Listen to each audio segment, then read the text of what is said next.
So welcome everybody to our new Gamma seminar. Today we have the pleasure to guest Tomasz Sobczak, who is going to continue my previous talk on the foundations of K-contact geometry. So this is foundation of K-contact geometry 2.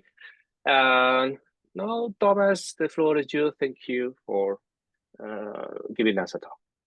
Okay, so welcome everybody.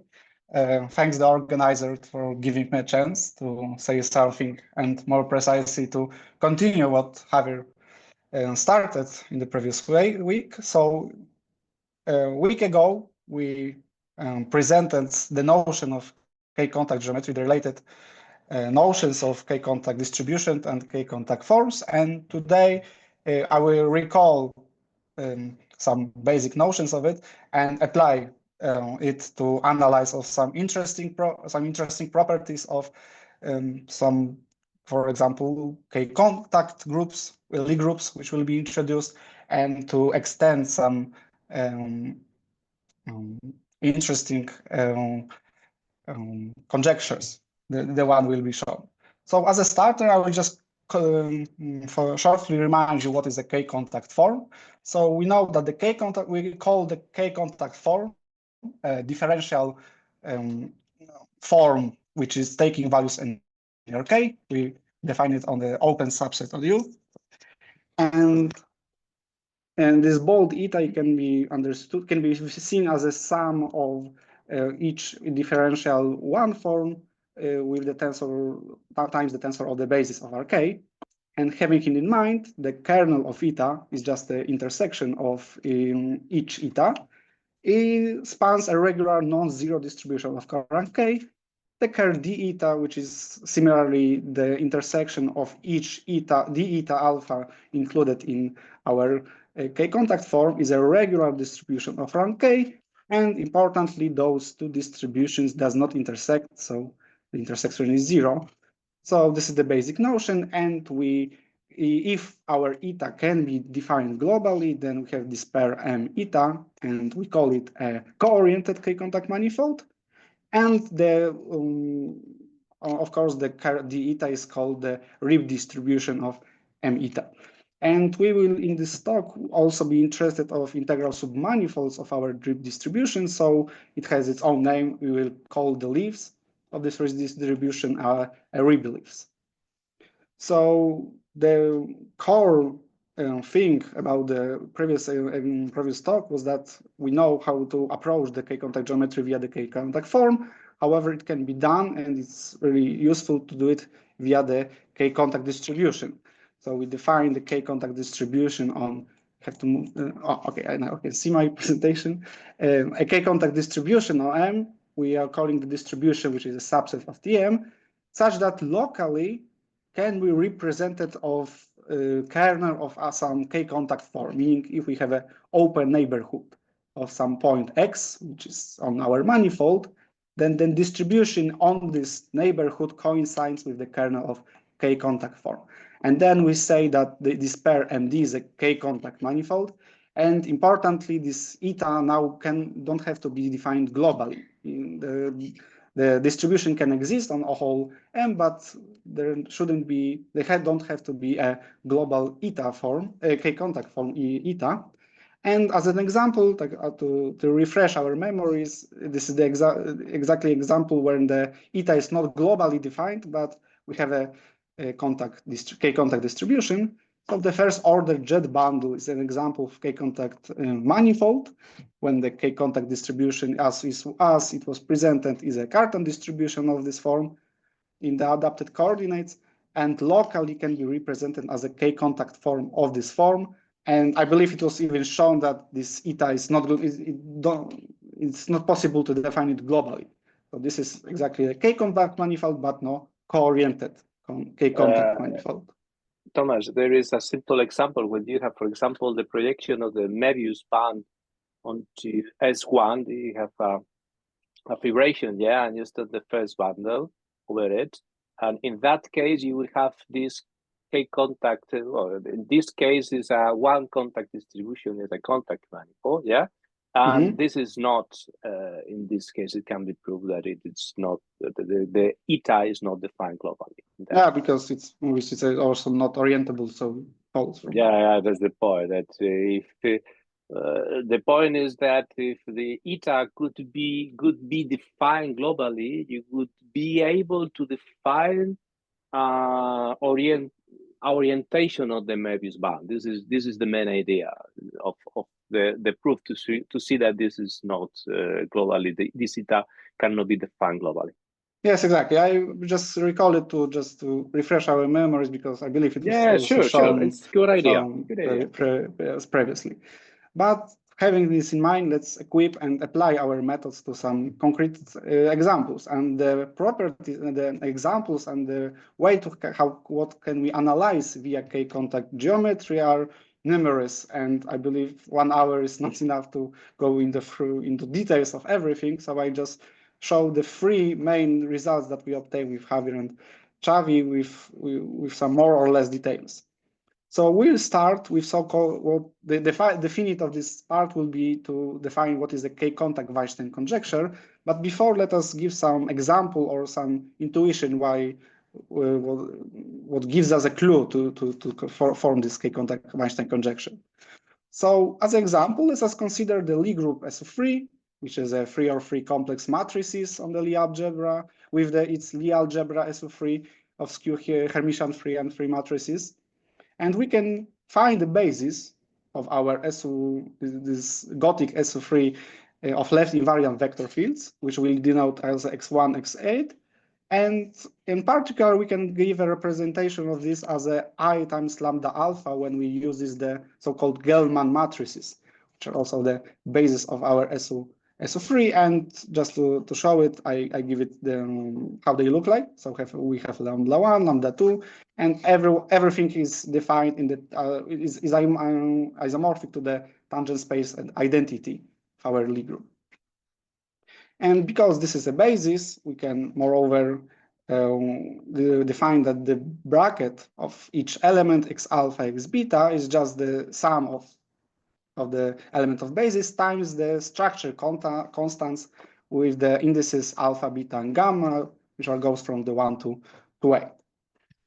This is interestingly because they form a basis, so they're linearly independent. We can find the dual differential one forms for our x alpha L to 1 to 8, which will denote as a eta alpha L, which is our left invariant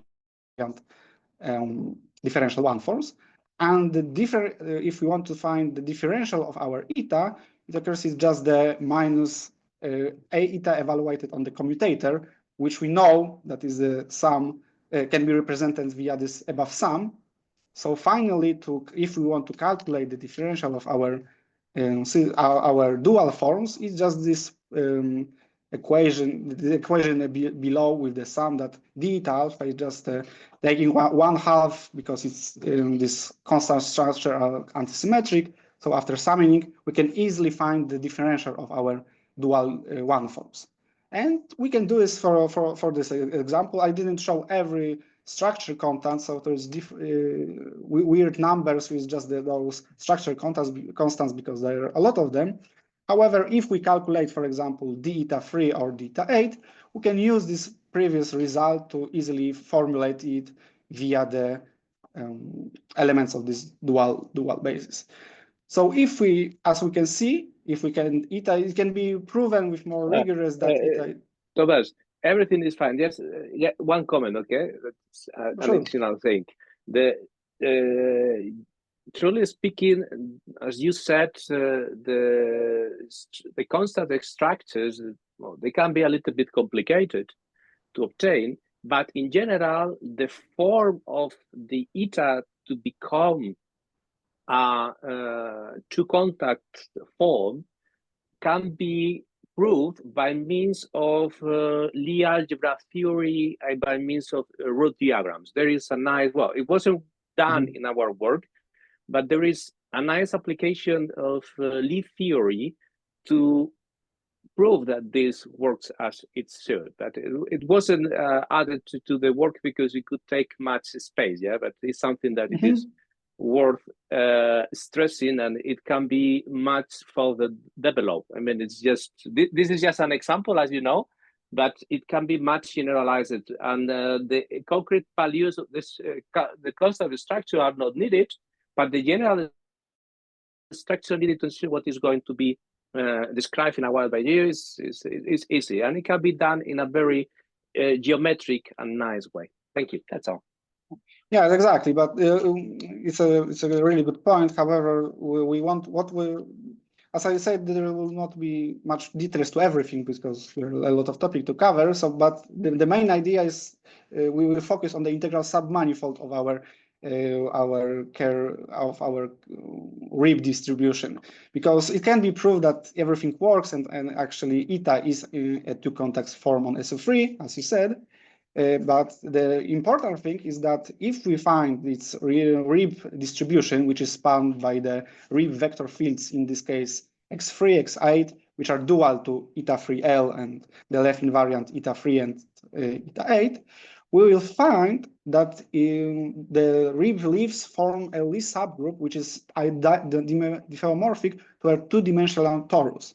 And because additionally they are left invariant, so all arbitrarily integral sum manifolds can be represented by left multiplication of the element SO3 of this of our initial Lie subgroup. So I can see we took arbitrarily, in this case, Lie group, and we obtained that the integral submanifold, meaning the leaf, in this case, is a two-dimensional, is diffeomorphic to a two-dimensional torus. So it gives us a hint that it may be the case that for all two-contact manifolds, they have this integral submanifolds can be diffeomorphic to the two-dimensional torus. It isn't the case; we don't know it yet, but it's a clue for us. And indeed, let's, for example, consider another example. When we have the RIP distribution that admits not only closed, because previously, of course, it was a closed integral submanifold, but also not closed, and see what happened. So now we will consider the T star L4, and it's a K-contact manifold. We'll see that is a K-contact manifold, and we have canonical coordinate x1 p1 to x4 p4. And of course, we can define the two. It is known that we can define the two-symplectic form in these coordinates that looks like this exactly. And additional property is that we can find its potential form, meaning that if we differentiate our bold eta, we will obtain a symplectic, two-symplectic form. So we can, because it's a two-symplectic form, we can find its Hamiltonian vector fields, and if we define x1 in x2 in this particular manner, we'll obtain that they are indeed a Hamiltonian relative to omega with the specific Hamiltonian function of this form. So h1 is just the sum of squares of coordinates p1, p2, x1, x2, and the rest is in h2 and h2, 2. So now we can consider, because we have this the important thing is that the second part is 0, the x1, the hi, where I is 1 and 2 are something, and we can see that if we set we consider the level set of these Hamiltonian functions, meaning if we consider the submanifold n, which will be is isomorphic to the product of S3 and S3. Thus, we are taking in consideration the level set of our Hamiltonian functions with the values -1, -1. Then we can make our n a K-contact manifold, meaning let us assume, but let us take the standard embedding, which will embed our submanifold to whole manifold, T star L4, and we can pull back our form eta by using the pullback of this embedding, meaning just we will taking this potential form and pull back to n, and we'll obtain a two-contact form on n. And it can be easily shown that x1, x2 are tangent to n, and that the differential of eta is just the pullback of our omega. And this whole procedure, as you can see, is just the standard to obtain the two-contact form on n. But however, the most important thing is that we know that we obtain that x1, x2 are the Riemann vector fields on N, and we once again want to see their integral submanifolds. So if we do this, we can turn N into a co-oriented to contact four-dimensional compact manifold, a co-oriented because our potential form was defined globally, which adapts the non-closed and closed two-dimensional rebeliefs. So I'll put the images of not closed and the closed one, which are the projection or are free, just to better to visualize it. And the closed one are, as the non-closed one, as we can see, goes forever, but the closed one in this projection make a circle. And because we have the two product of S3 and S3, if we want to project because this is the projection of the four last coordinates, we have the circle. The first one, if we want to also project of our closed two-dimensional rebelief, we got another circle, which finally will get something that is diffeomorphic to a two-dimensional torus once again. So as we can see, we have two examples when if we have a closed rebeliefs, they are diffeomorphic to a two-dimensional torus. And it can be proved in more detail that there is a theorem that if we have a close connected rebelief of a co-oriented two-contact compact manifold, then this rebelief is a homomorphic to a two-dimensional torus. And I don't want to go into details, but the brief idea of this is that that if the rebelief is a submanifold of a compact manifold as an assumption, which is also compact. So, and because our rebelief is a integral submanifold of the Riemann distribution in this case of rank 2, because there is a two-contact compact manifold, then we are dealing with the closed compact surface if we are talking about the rebeliefs. And to the things that can be homomorphic to these objects are the projective plane, the torus, the sphere, or potentially the connected sum of these elements of the torus of the projective plane. However, there's a nice theorem by the Poincaré-Hopf theorem saying that if we want to have globally defined vector field, and we want because we want to have a Riemann distribution, especially if we have co-oriented to compact manifold, so we have a global eta, so our Riemann vector fields has to be defined also globally. It's the manifold has to have characteristics 0. So this immediately cancels the sphere, which have a characteristic 2, and the projective plane, which have characteristic 1. So it cannot be. But the torus is perfect candidate. It has a characteristic 0. We could see that it was done previously. However, the connected sum also doesn't work because the connected sum of the toruses have characteristics 2 minus 2n, which so n is when n is copies of our torus, so it doesn't work.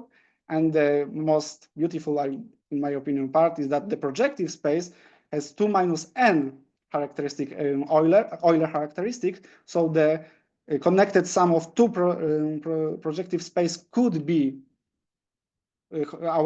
could be a good candidate to be homomorphic to with it. However, it's a claim bottle, which is not orientable. So our core, which is not orientable, so it cannot be co-oriented. So only thing that can our closed connected rebelief of a co-oriented two-contact compact manifold can be homomorphic is a two-dimensional torus. And this procedure, which I presented before, can be done for many others examples. In my work with Javier and Xavi, we did it for also U2, SO4. The calculations are more tedious, more complex, but however, you can do it, and of course this theorem holds. However, we analyze the example of free contact, compact, manifold, co-oriented, etc. That integral submanifold was homomorphic to the three-dimensional torus. And having in this mind, we propose the K-contact Weinstein conjecture, which says that for every co-oriented K-contact compact manifold, that the rebelief, which is the Rib leaf, which is closed, should be homomorphic to a k-dimensional torus. And in our case, we extend this conjecture and receive the standard Weinstein conjecture for k equals 1, which is, and this conjecture is really important in a view of Hamiltonian systems if we want to find the orbits, I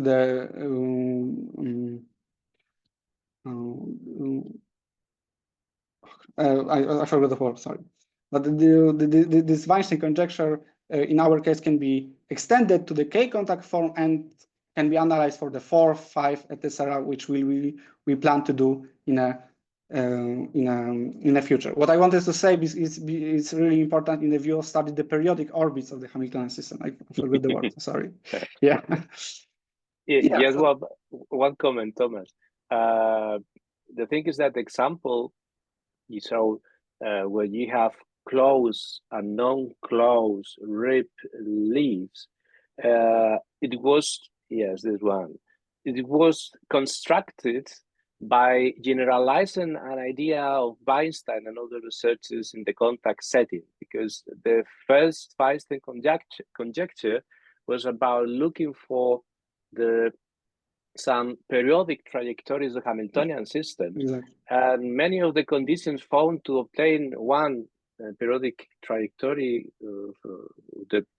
of a Hamiltonian system was that these conditions could be described as the fact that the reduction of the vector field to the level set and level set of the Hamiltonian function gives rise to a contact manifold. So in this example, you did something like that, but in the K symplectic setting. And you had several 4 presymplectic forms. On each one, you are doing that. You have one of these red vector fields. You reduce to one of these level sets of this vector field with respect to each. You obtain something that it should be on in a certain setting, a contact form on each case, and when you mix up all this stuff, you obtain a K contact. So the idea that this example is not only an example of this closed and non-closed red leaves, it's a way, a hint to see how the the idea in the Hamiltonian setting can be extended to K symplectic geometry. So it's in this example is a full theory behind it. It's interesting, much interesting than given. But as you said, you just give some ideas, no? Yeah, I presented it because this was because as you said, maybe I didn't emphasize how important this is, but it was a clue how to formulate this great conjecture. It's wonderful.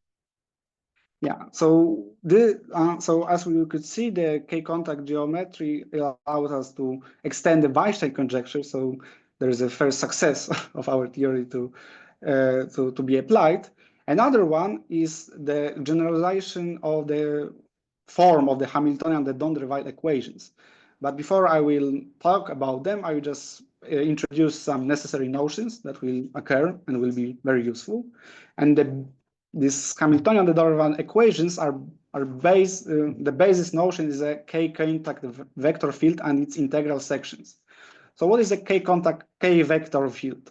So K-vector field on M is just a section of such a vector bundle which when we were taking the Whitney sum of the tangent of our M. So we have K copies of our tangent space of our M, and its direct sum. So if we have such a vector bundle, we're just taking the section of M to this. And of course, we can the vector bundle is defined by this projection TKM when we are taking our Whitney psi and project on the base manifold M. And this is the definition. However, in practice, we can think about the K vector field as a family of K vector fields.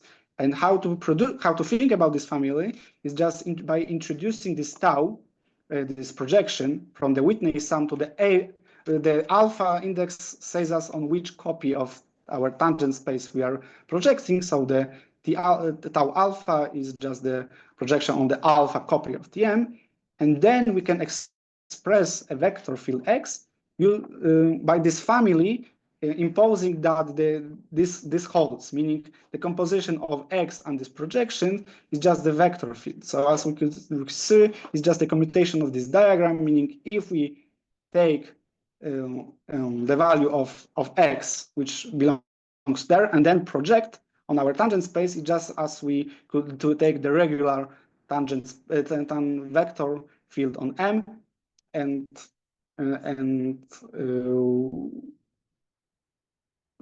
apply it on it. So with this in mind, having in mind that this diagram commutes, we can then denote this bold X as a family of K vector fields X1 to Xk. So this generalized the notions of the vector fields. We have now the K vector fields as a family. And now we can think something about the integral curves of this K vector field, but we don't have the integral curves. We'll introduce the integral sections of it. But to do so, we have to define the first prolongation of a map, just to be that the definition will be clearer. Meaning, if we have a mapping from the subset of Rk to M, the first prolongation to our Whitney sum of Tm of our mat phi is phi prime defined in the following way, meaning in the first we have just the value of our map on M, and then we push forward the basis of tangent space of Rk, meaning we have the push forward of the d over T1, etc. R to the d over the Tk, when this T1 to K are the canonical coordinates of Rk. So we're push forwarding the basis of our tangent space of Rk using this first prolongation that we prolong it to the Whitney side of Tm. And defining the first prolongation of phi in such a way allows us to say what is an integral section, meaning if we have a K vector field X, which the space of it is denoted by this calligraphic X within the index K, then integral section is just such a map that the first prolongation coincides with the phi with the if we apply the phi and X. If we apply the phi and X, then we should give the exam safe thing as a phi prime. So namely, if we can write it more precisely, is that the push forward of the base of the tangent space of Rk is just the phi times X alpha for each alpha 1 to K. And additionally, we can say about the integrability of our K vector field, and we say that it's integrable if every point of M lies in the image of the integral section. So this is the definition of it. However, we can do it more, well, not very precise, but in coordinates, will give us a little bit better grasp of it. Namely, if we have a family of K vector fields, which is a K vector field, we can locally express it as in such a way. And once again, if we express locally also our integral section, we can say that that phi is the integral section if and only if such a system of partial differential equations holds. So the differential of phi e with respect to the coordinate of this Rk is equal as a phi with xi alpha. Additionally, it can be shown in more detail, but have it in mind that we can impose the sufficient and necessary conditions for X to be integrable, just to saying that the members of the family between themselves has to commute. So X alpha and X beta have to commute. The commutator of those elements has to be 0 for all alpha and beta. And if this occurs, then we have an integrable K vector field with its integral section phi. Okay, so having in mind, we now can impose some Hamiltonian dynamics we can use our, because we have previously in the previous talk have talked about the contact Hamiltonian dynamics for the k equals 1. So now we will try to generalize this Hamiltonian dynamics to the k contact realm, and we can do it in two ways. And the first one will be approachable for the k vector fields, another one for the standard, let's say, vector fields. So given if we have a co-oriented k contact manifold, for simplicity, if we have a globally defined eta, we can find its Hamiltonian. We can find the Hamiltonian function is which and this function and h will be Hamiltonian if these conditions holds, meaning if we sum over all contraction with each member of our family, with each member of this decomposition of bold eta, meaning, as we could remember, this bold eta is just the sum of eta alpha tensor times the basis of Rk. So if we contract each x alpha with d alpha and then sum it, then we will obtain the differential of our Hamiltonian function minus the sum of Rib vector fields, because they are which are dual to our eta alpha, acting on our h times eta alpha. And similarly, h is defined. Can we see if this holds? We can say that h is defined by the sum of contractions x alpha with eta alpha. And the pair m, the triple m eta h, we will call it a k contact Hamiltonian system. And now with these all tools, we can say what are the Hamiltonian-De Donder-Weyl equations. And in literature, it's often done for the polarized co-oriented k-contact manifold, because the polarization ensures that we have a Darboux coordinates for which we can write our eta. So using those Darboux coordinates, we can express each x alpha in coordinates in such a form. So sorry. So if we have coordinates qi, the Darboux coordinates qi, p, alpha I, and z at alpha, then our k vector field, which will become in a moment, which at this point is k vector Hamiltonian k vector field, in coordinates will be expressed in such a way which every element is described using this h, our Hamiltonian function, and the coordinates. And just this is the conditions for our k vector field, Hamiltonian k vector field. However, having in mind that we are also interested in the integral sections, we can take the integral section, some map psi, which will make an integral section, meaning represented in coordinates qi, p alpha y, and z alpha. We just apply the definition that we can see that we are dealing with the system of partial differential equations of this form, and from where beta and I varies from 1 to k and 1 to n respectively. And this pair of the equations for the k vector Hamiltonian vector Hamiltonian k vector field and the integral sections, this pair is called the Hamiltonian-De Donder-Weyl equations for respective notions. However, as we noticed, we use the Darboux coordinates to have this explicit form. However, it's not always the case, meaning we were interested on the Hamiltonian-De Donder-Weyl equations on not polarized manifolds, co-oriented contact manifolds.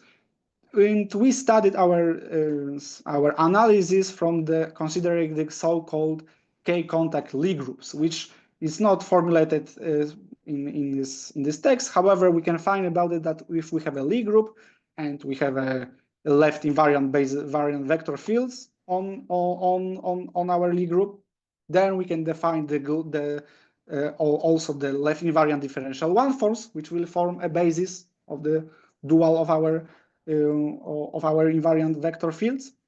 And if first k first k differential one forms are the k contact form, is a k contact form, so is this sum eta alpha is a k contact form, then we can say that we are dealing with the k contact Lie group. So in this case, we just taking the first k etas and as the first, and we'll make in a moment those first K vector fields, the Rib vector fields of our form, K contact form. And it is worth noting that the kernel, the kernel of our eta is spanned by the rest of the left invariant vector fields. So if we take the first K, the left invariant vector fields from K plus 1 to R are the kernel of our chosen eta. Okay, so knowing this, let's start our analysis, meaning take the arbitrary vector field on G, which can be decomposed in such a manner because our left invariant vector fields form a basis. So just the sum function beta alpha. Alpha is the index of our, because we want to make the we want to represent the K vector field. I'm sorry, K vector field. So we think that the member of family X alpha, it can be decomposed in such a manner. So we are summing in respect of beta, and alpha is the index of our family member. And we will recall the Hamilton-De Donder-Weyl equations, meaning that equations for the K contact for our K vector to be Hamiltonian K vector field. So it is the general form, and we can do some trickery, meaning if we can redefine our basis, if we took one, to make our x1 to xk the Rib vector fields of our K contact distribution. So just because we don't care much about this eta K plus 1 to R, we can also always redefine it, making the first K differential one for the dual to our family for the first K, and but still the basis is the same. So we change only the basis for the differential one form, but the differential the vector field basis is still the same. Okay, so now making this comment, we can imply we can analyze these Hamiltonian-De Donder-Weyl equations, and we'll start that the differential of our Hamiltonian function can be represented because eta alpha L makes a basis with the vector fields X alpha. Then we can decompose our differential of our Hamiltonian vector fields in such a manner, and we just imply this form to our definition of our Hamiltonian-De Donder-Weyl equations. So we have the sum is the same. We replace dh with this sum, and we are subtracting the first K Rib vector fields acting on H, acting on eta alpha L. However, we make this comment that the Rib vector fields are exactly the first K vector fields. So the only thing that's last is this sum. And by making some other, this is the same comment as before. So the differential because it's the dual one, the differential is given by this formula. So we just substituting the d eta alpha L with this sum, and finally we have these conditions for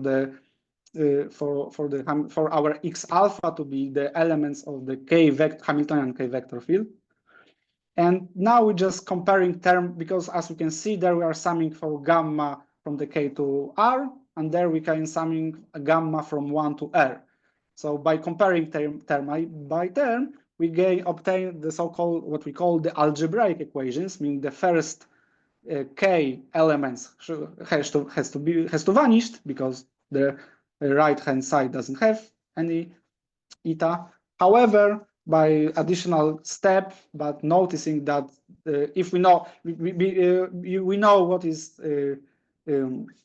we can just contract it because we know how the decomposition of X alpha looks like, and the first K vector fields are the Rib vector fields, the rest of us belongs to the kernel. So finally we obtain that this contraction, so in case the minus Hamiltonian function is given by this sum, so we have obtained another linear system of partial differential equations, which is the precise condition for our functions f to be such that our K vector field will be a Hamiltonian K vector field with respect of some Hamiltonian function. So this is I will underline that this is the algebraic equations which have to be fulfilled for our function in our decomposition, and the linear system of partial differential equations, which has to also be fulfilled.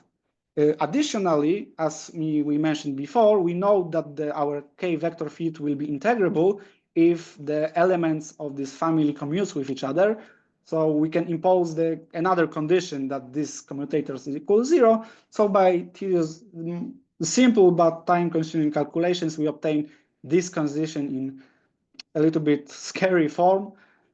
However, just to give you the grasp of idea what we are doing, I will give you an example, which will make the things more clear, I believe. So now we'll just consider the Lie group of such a form. So it's a R without 0 times the Heisenberg group. So we can present it in such a way. We can decompose it, and we can see that the Lie algebra it can be easily see that the Lie algebra of the Lift invariant vector fields can be presented in this representation as this basis. So we have x1L, x2L, x3L, and x4L. Now we can find of course, we can easily find their commutation relation, and the non-vanishing one is only x2, x4. And by the similar procedure as before, we can find the two-contact form, which is eta1 to eta3, because using the previous formula of the differential of eta, we can see that it coincides with the commutator relations of our of left invariant vector fields. So finally, we obtain this. And by using, so the Rib vector fields that we obtain are x1, x3, and then applying the previous conditions. For example, the algebraic conditions are fulfilled trivially because x1, x3 commutes with each other, so this is all fulfilled. However, the system that we are left with reads in this case that the action of the left invariant second vector field acting of our H, which can be also represented using this function f as previously, but for simplicity I write it H, is equal for f of for free. So just to grasp what does it mean. So in this composition, 4 means the 4 of the basis, alpha means the third it corresponds to the third family. So in this case, 4, 3 meaning 4, it's multiplied the fourth basis and the third, and it's associated with the third element of the family or the K vector field. The similar is this one, and the integrability condition is because the only non-vanishing structure constant is 1 in this way. So it simplifies, and this if those functions f fulfills these conditions, then we know that if the functions f fulfills those conditions, we know that our how we can present our K vector field to fulfill the Hamiltonian-De Donder-Weyl equations, and these conditions ensures that our K vector field that we are considering is integrable. Yes, one remark, okay, because as you said at the beginning, maybe one may get lost there. With the string with two kinds of Hamilton-De Donder-Weyl equations. One is for the vector fields to determine the solutions of a problem, yeah, for a Hamiltonian, and the other one is for the integral sections of given by these K vector fields, in this case, two vector fields. So what you have written is here are the Hamilton-De Donder-Weyl equations to obtain the K vector fields, and then there are another ones that you could obtain by integrating x1 and x2, yeah, with the coefficients that are needed. They must satisfy this partial differential equation, because H in there indeed is a function of the coefficients of x1, x2. Yeah, it depends on all of them. Indeed, you haven't written maybe, or you will write then what is this H, but it is the sum of it was I mean it was a precipitate, but having up, this is the minus Hamiltonian function, yeah, and you could obtain that differential equations, a partial differential equation, yeah, and after that you should integrate x1, the total x1, x2, yeah, that's the thing. That's all. Yeah, that's true. But thank you for the comment. That yeah, exactly. I showed the conditions for the Hamiltonian De Donder-Weyl equations for the k-vector field.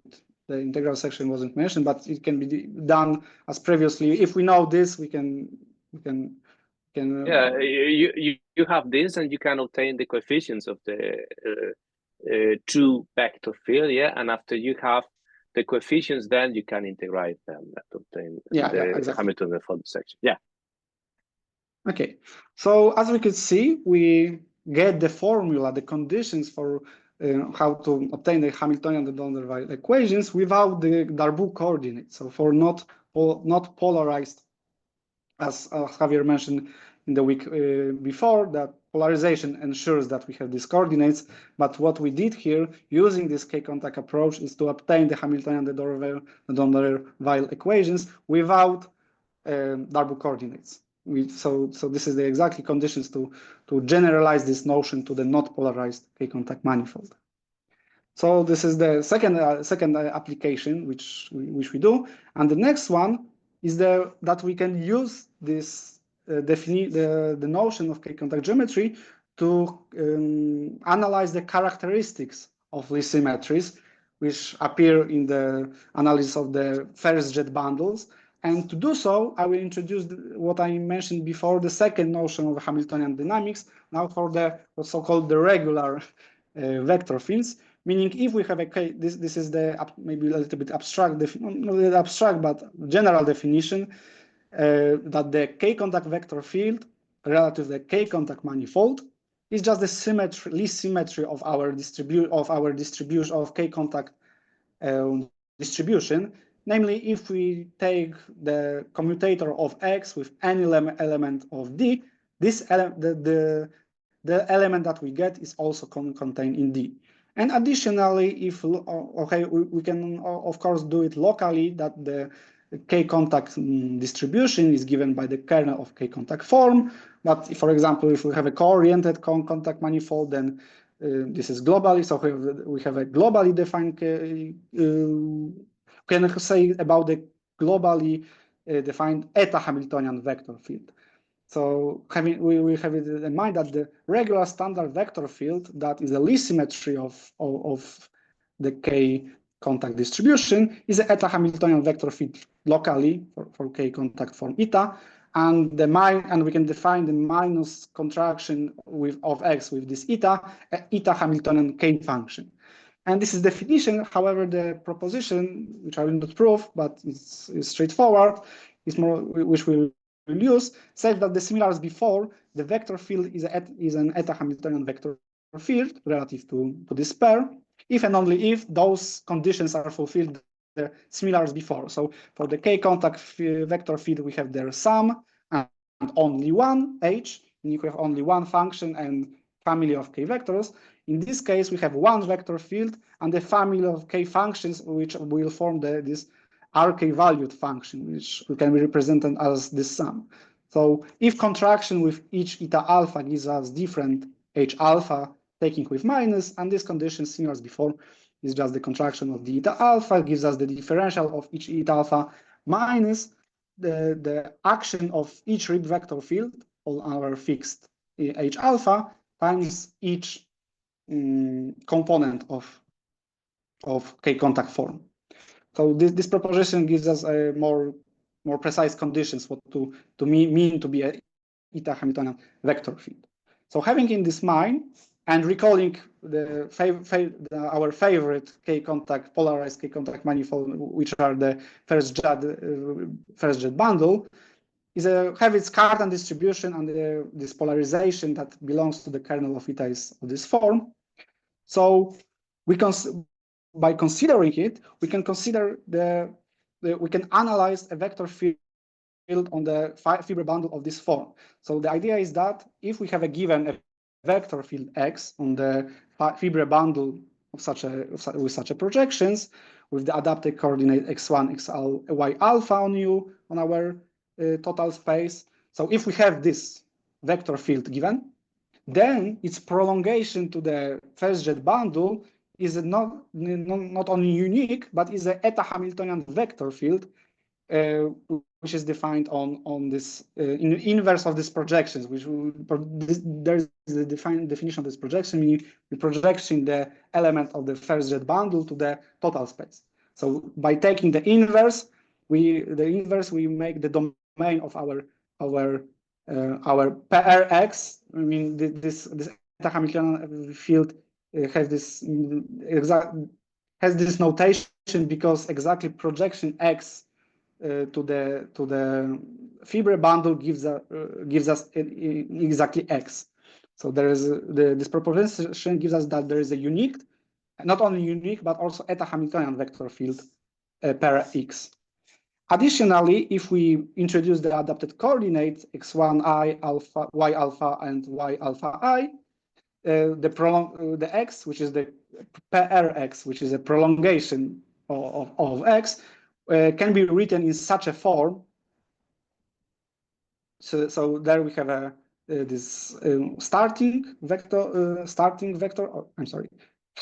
field plus this part that lives on the jet bundle, and this is expressed with H alpha, which are the elements of the eta Hamiltonian functions given by those conditions. So our y alpha I are the coordinates of our jet bundle, and zeta I alpha are those functions in this decomposition. And the proof of this is quite simple, quite straightforward, I would say, because let's start that our prolongation of X is a k-contact eta Hamiltonian vector field, so it has to fulfill those conditions. And most importantly, the crucial part is that the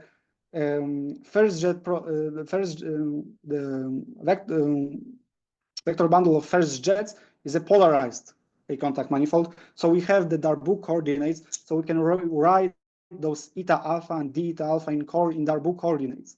So by using in this case in the adaptive coordinates, so this prolongation of X can be defined as a part of X. So this is the X part plus some parts living in the first jet bundles, where those functions phi alpha I are exactly the characteristics of the Lie symmetries of our thing. So knowing that we can use the Darboux coordinates, we can straightforwardly just apply those form to these equations and express eta in Darboux coordinates, and then we can see that H alpha is exactly of this form as in the proposition, and we can calculate these characteristics functions by taking this part and just contracting additionally with xi. So by using those conditions and some additional steps, we can obtain this characteristic function phi alpha y in means of Hamiltonian eta Hamiltonian k functions of our eta Hamiltonian vector field, which is this prolongation of X. So as we can see, this is because H alpha is a unique, so our decomposition also is a unique. And finally, we have a unique vector field, which is k-contact.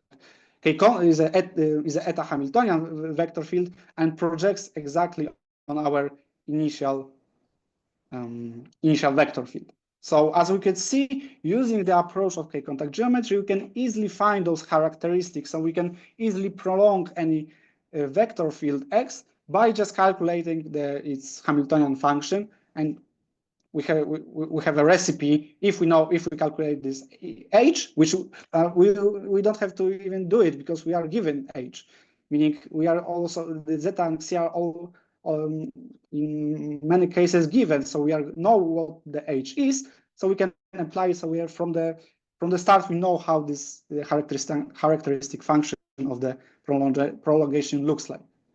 So this is the last, I believe, thing that I want to present you today. There are lots of other things that can be said about, for example, where we can define the k-contact manifolds. I believe Javier didn't find down to say that, for example, we've shown that for the all even dimensional manifold, even dimensional spheres, we cannot have we cannot have globally defined real vector fields, so we don't have co-oriented things. But for odd dimensional spheres, there are some criteria, the Radon-Hurwitz numbers, that can say that for each one we can find the two contact, three contact, etc.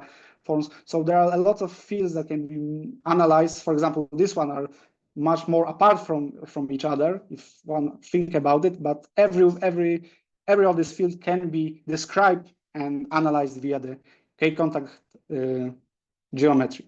And this is all I wanted to say for today. And thank you for. I'm sorry. I forgot that I have an example as a cherry on the top. I'm sorry.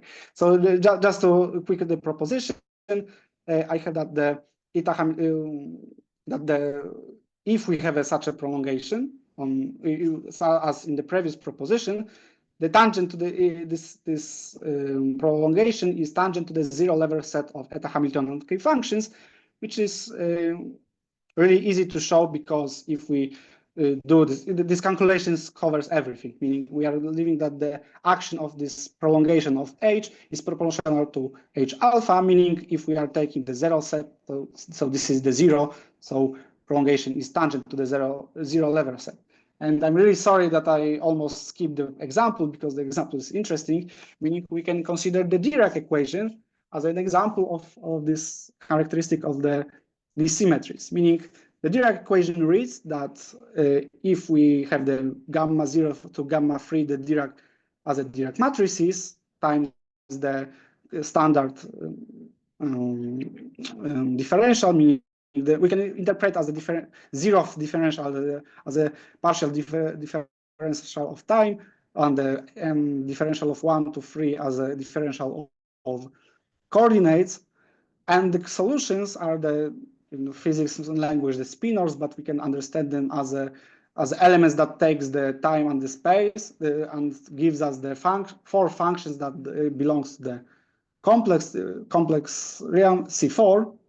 And with some additional steps, for example, by writing the psi as a real part and the imaginary part, we can write it in such a manner, in a matrix way, but we can also, because we know that our J1 is a K-contact form equipped with the K-contact form, at least locally, but by this because we are taking the real part and the imaginary part, we can globally define the A-contact form. So in this case, it's globally defined. Then we can use those prolongations of our vector fields, delta 0 to delta 3. And they can be lifted and can be described using the previous preposition, having in mind that the Hamiltonian eta Hamiltonian K function is of this form. So this is so we can calculate those prolongations of these basic vector fields from 0 to 3 to the jet bundle of R4 to R4 plus 8. And additionally, this prolongation are tangent to the submanifold given by the level set of our Hamiltonian function as the previous proposition. So I'm sorry about, because in the stress I forgot about this example. However, for now, I'm sure that I said everything what I wanted, and thank you for your attention. Thank you so much for your presentation. So, is there any comment, remark?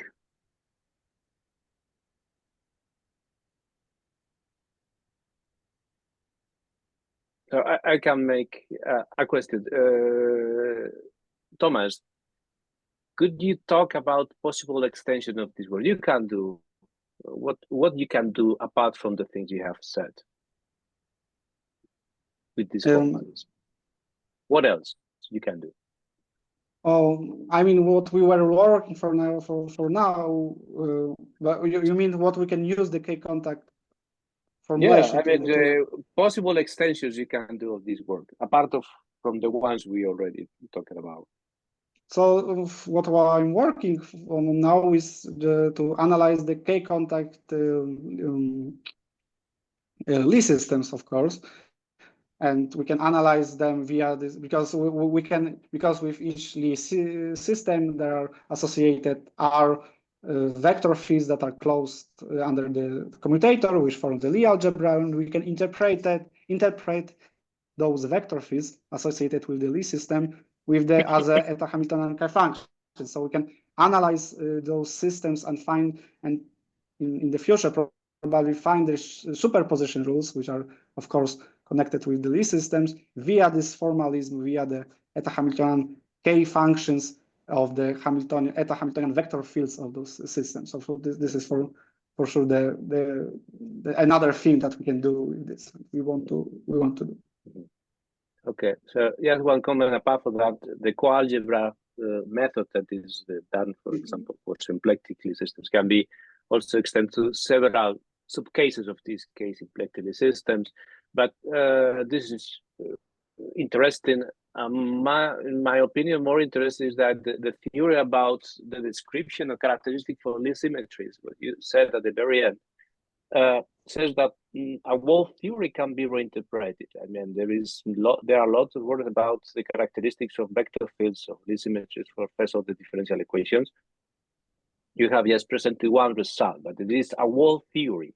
And in this theory, normally, like the components of the K Hamiltonian functions that are used separately, and there is no geometric interpretation. And there are many expressions that can be resumed, simplified, and clarified by means of these formalisms. Taking into account that this is a very interesting topic, yes, this application by itself is very, very interesting for differential equations. From the topological point of view, many things about the existence of these structures is also important. What you said, the Hub is numbered, yeah? There is a whole theory, there are lots of examples and lots of questions to be analyzed. The thing about the extension of the conjecture is interesting. The thing about compact contact manifold is also interesting. There is, by itself, is another theory. Talking about K contact Lie groups is another theory. So every one of the topics you did is by itself. It could be by itself perfectly, I think, quite possibly the topic of a PhD dissertation. So it's huge. Yeah, there are many things to do and many relations to study. So thank you. Any other question, remark? Yeah, well, I have a question. Is every polarized K contact manifold orientable? Polarized? Could you repeat, because Is every, I mean, K contact manifold with a polarization, is it orientable? No, it is not, I believe, because the orientability means, I believe, if I'm correctly, that the jet bundle has a polarization, but it's not orientable because there is no globally defined eta. So it has a polarization, we have the coordinates, but orientability, implies the being the co-oriented, meaning the having the global defined K contact form. So I believe this first jet bundle is example of polarized but not orientable. Yeah, I mean, my question referred to the orientability of the manifold. The question is, the answer is no, essentially. Yeah, and you will fix with first order jet bundles, yeah? The thing is that with first order jet bundles, you will always have it's always a polarized, and the distribution is well defined. Is what I did the last week. That every first order jet bundle, okay, everyone you can imagine, it's polarized. There is a distribution, a polarization defined, but the problem is that this does not give rise to a general, as far as I know, does not give gives rise to orientation. And the typical examples are, for example, the first jet band associated with the projection of the Möbius band onto S1. It will not be orientable. So yeah, I believe this is the example of it. So no. For example, yeah, it's the one we did at the beginning. It was well, it can be done, and I think so. Okay, I should check the details because I'm not 100% sure now. But we did some calculation about Whitney classes. First, Stiffer-Whitney characterizations that they are used for using the existence of vector fields, globally defined vector fields for J1. There is no, as much as I remember, there is no, it's not orientable. So the answer is no. Okay, thank you. You're welcome. Any more questions or comments? By the way, this was another topic because there are characteristic classes also with it, but it's really huge. Truly speaking. Okay, thank you. Maybe we can finish. Yeah, if there are no more questions, let me just say that next week we will have Leonid Rybkin from Lyon, and we'll talk about reduction of multi-symplectic observables. So thank you all for attending, and see you all next week. Thank you.